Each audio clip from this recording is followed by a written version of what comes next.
Biglang kumabig sa kabilang linya ang kotseng yan sa Ligaw City, Albay. Sumalpok ito sa isa pang kotse. Sa lakas ng impact, napaatras ang nabanggang kotse. Wasak ang harapang bahagi ng dalawang sasakyan. Maayos naman ang lagay ng mga pasahero.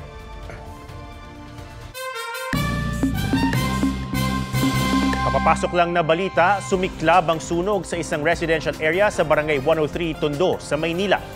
Ayon sa Manila DRRMO, nagsimula ang sunog sa Trinidad Corner Lacson Street 9:50 p.m. at umabot sa ikalawang alarma. Kontrolado na ito ng mga otoridad mag-aalas 10:30 ng gabi. Nakalatag na ang panlagari sa buto at iba pang kagamitan sa ilang ospital sa Maynila sakaling kailanganin para sa mga mabibiktima ng paputok. May report si Von Aquino.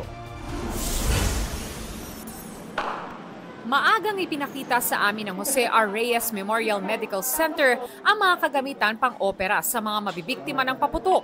May orthopedic handset at bone saw. Ito ang ating pamputol ng daliri, pero kung mahirap talaga, pwede natin gamitin ang lagari ng bone saw. At kapag nabalian ng pasyente. Itong mga to, kinakabit siya sa labas ng balat, parang ganito. Okay, kumbaga para siyang antena, no? Pero ito, ginagamit natin ay drill para pumasok sa buto yung mga pins natin. Nagtalaga rin sila ng fireworks-related injury area. Dito gagawin yung assessment, initial treatment sa pasyente at pagtuturok sa kanila ng anti-tetanus at antibiotics. Naka-standby na rin ang operating rooms para sa mga malalang injury. Mula December 21 hanggang 2:58 p.m. ngayong araw, 9 na fireworks-related injuries na ang naitala ng JRRMMC. 3 rito ang mismong nagpaputok. 6 ang naputukan sa pinasinding paputok ng iba. 1 ang partially naputulan, habang 1 ang naputulan ng buong daliri. Paalala ng doktor kapag naputukan, hugasan ang nasugatang bahagi ng katawan. Running water muna, lagyan ng malinis sa tela o gasa at dalhin niya po agad sa ospital. Kapag nakalunok naman ang watusi o iba pang nakalalasong paputok, uminom ng egg whites at dalhin kaagad sa ospital ang pasyente. Iwasan din daw ang pagpulot ng mga paputok na hindi nasindihan o hindi sumabog.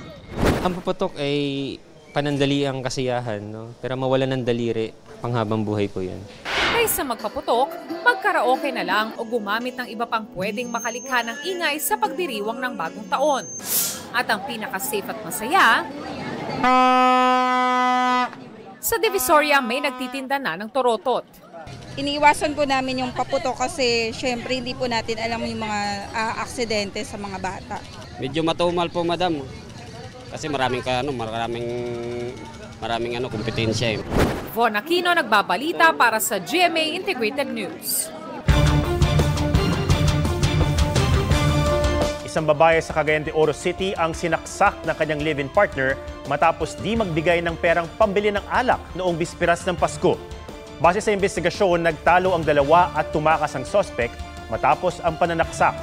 Sugatan ng 37 taong gulang na biktima. Patuloy na tinutugis ang suspect na posibleng maharap sa kasong paglabag sa Anti-Violence Against Women and Their Children Act.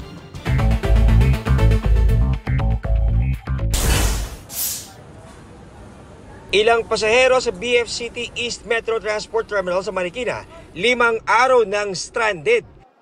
Hindi sila nakapagpasko kasama ang pamilya dahil walang bus o di kaya na biktima ng scammer na binentahan sila ng peking ticket. Nakikipagpulong na ang BF City Terminal sa mga bus company para hindi na ito maulit. Mga lumikas dahil sa pagputok ng Bulkang Kanlaon, nagpasko sa evacuation center.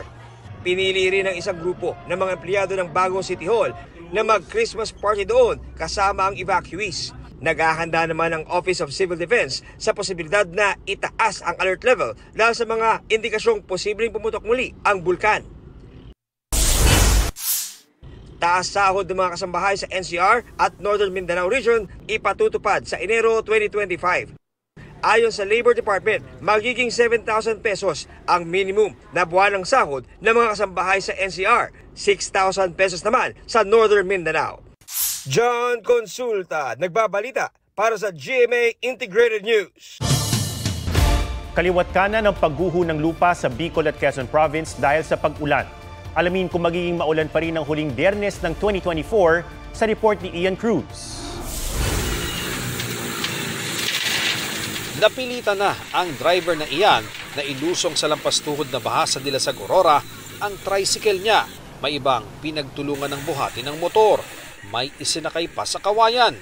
Ang ilang residente, sinuong na kahit malakas ang agos ng tubig. Aminado silang delikado pero kailangan daw nilang makapamili ng handa para sa bagong taon. Sa Basud, Camarines Norte, isang bangkay ng lalaki ang natagpuan sa Bagtas River. Pinaniniwalaang natangay siya ng agos sa dinaanang spillway noong bisperas ng Pasko. Talaga masakit sa puso ko. Yung mukha nga niya, di ko makita, may amoy na, tinahuban na lang trapal. Isang lalaki rin ang binawian ng buhay ng tangayin ng baha habang tumatawid sa spillway sa Lupi, Camarines Sur noong bisperas ng Pasko. Natagpuan ang kanyang labi kanina.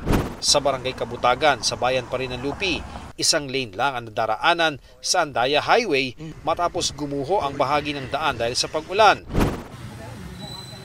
2 beses namang nagka-landslide sa Maharlika Highway, Santa Elena, Camarines Norte. Sulpot-sulpot lang po ang pagdating ng ulan pero malakas. Yun na nakakapagpahina ng ating pundasyon ng lupa. Kaya siya yung nagla-landslide. Sa bayan ng Labo, malalakas na pag-ulan din ang naranasan sa ilang kalsada hanggang kaninang hapon. Delikado nga, may mga puno patas.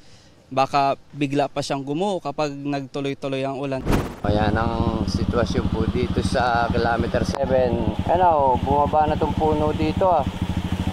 Pumunta na sa gitna. Humambalang naman sa daan ang malaking punong ito kasama ng gumuhong lupa sa Infanta, Quezon. Dagdag pahirap yan sa mga motorista. Maputik na rin ang daan. May mga pagguhuni ng lupa sa bayan ng Real sa Quezon. Ayon sa Pag-asa, 2 weather system ang umiiral sa bansa. Ang hanging amihan sa Northern Luzon at Intertropical Convergence Zone o ITZZ sa Palawan at Mindanao. Bagya namang humina ang shear line na ilang araw nang nagpaulan sa malaking bahagi ng bansa. Pero posible raw ito makaapekto ulit bukas. Sa forecast map ng Metro Weather, posible ang maghapong ulan sa buong bansa bukas. Ian Cruz, nagbabalita para sa GMA Integrated News. Kobe Paras nag-celebrate ng Christmas kasama si Kailin Alcantara at kanyang pamilya. Alden Richards nagpa-block screening ng Green Bones. Excited ako mapanood kasi parang the movie is very interesting. Nakakatuwa na ganun yung suporta nila sa amin. Nakakatuwa na meron pong mga ganong klaseng mga tao. Very supportive sa kanya po mga kasamahan dito sa industriya. Dumalo rin sa block screening si GMA Network Senior Vice President Attorney Annette Gozon Valdez. Mula kahapon, trending ang Green Bones na MMFF entry ng GMA Pictures and GMA Public Affairs. Miley Cyrus may bittersweet goodbye greeting for 2024. Looking forward din ang The Climb singer na makapagsimula uli sa bagong taon. Gear up Blinks dahil sa 2025 magre-release ng bagong album si Blackpink Jennie. Anya, 11 months niyang trinabaho ang album na may iba't ibang genre at kakolab ang ibang artists. South Korean superstar Song Hye Kyo magbabalik variety show after 23 years. Para yan sa promotion ng bago niyang pelikula next year. Aubrey Carampel nagbabalita para sa GMA Integrated News. 6 na araw na lang, 2025 na. Nagsulputan na ang mga tindahan ng mga pampaswerte sa Divisoria sa Maynila. At ang presyo ng mga bilog na prutas, alamin sa report ni Marie Sumali. Kakatapos lang ng Pasko pero ang mga tindahan sa Divisoria mabilis nang nag-move on. San ka man mabaling, mga bilog na prutas na pampaswerte raw sa bagong taon ang bumibida na ngayon. Kaya ang grupo ng mga gurong ito na galing pang Lumban, Laguna na makyaw nito. Malusog kami, tapos yung pamumuhay namin, maluwag. Ito ay kahit nagmahal na ang bentahan ng mga prutas. 100 hanggang 500 pesos na raw kasi ang itinaas ng iba't ibang prutas mula sa supplier.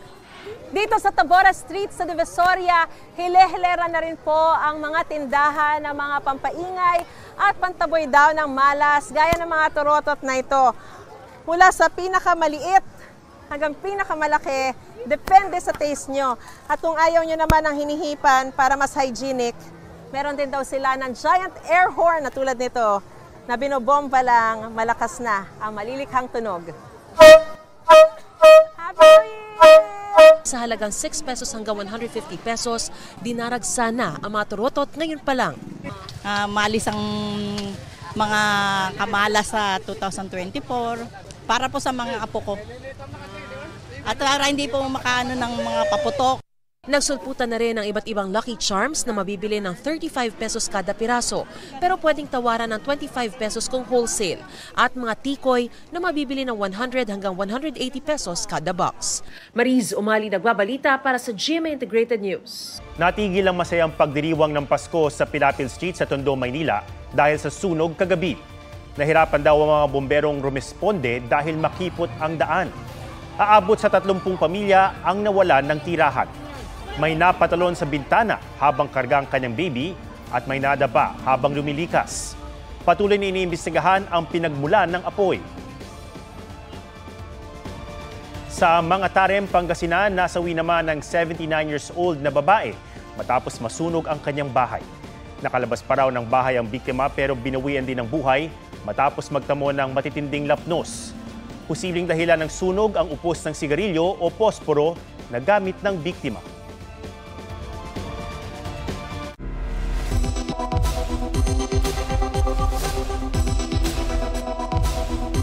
Para maiwasan ang madagdagan pa ang mahigit 700 insidente ng sunog mula December 1 hanggang kahapon, narito ang tip talk ng Bureau of Fire Protection. Iwasan mag-overload sa mga electrical outlet o pagsasaksak na maraming gadget o appliance. Kung hindi ginagamit ang appliance, patayin at hugutin sa saksakan. Tiyakin ding nakasara ang tangke ng LPG kung di na gagamitin. Huwag ding basta iiwan ang niluluto. Ilayo rin sa mga bata ang mga bagay na maaring pagmula ng sunog. Kung naninigarilyo naman, patayin ng maayos ang upos at itapon sa tamang lugar. Huwag magpahuli sa mga balitang dapat niyong malaman. Mag-subscribe na sa GMA Integrated News sa YouTube.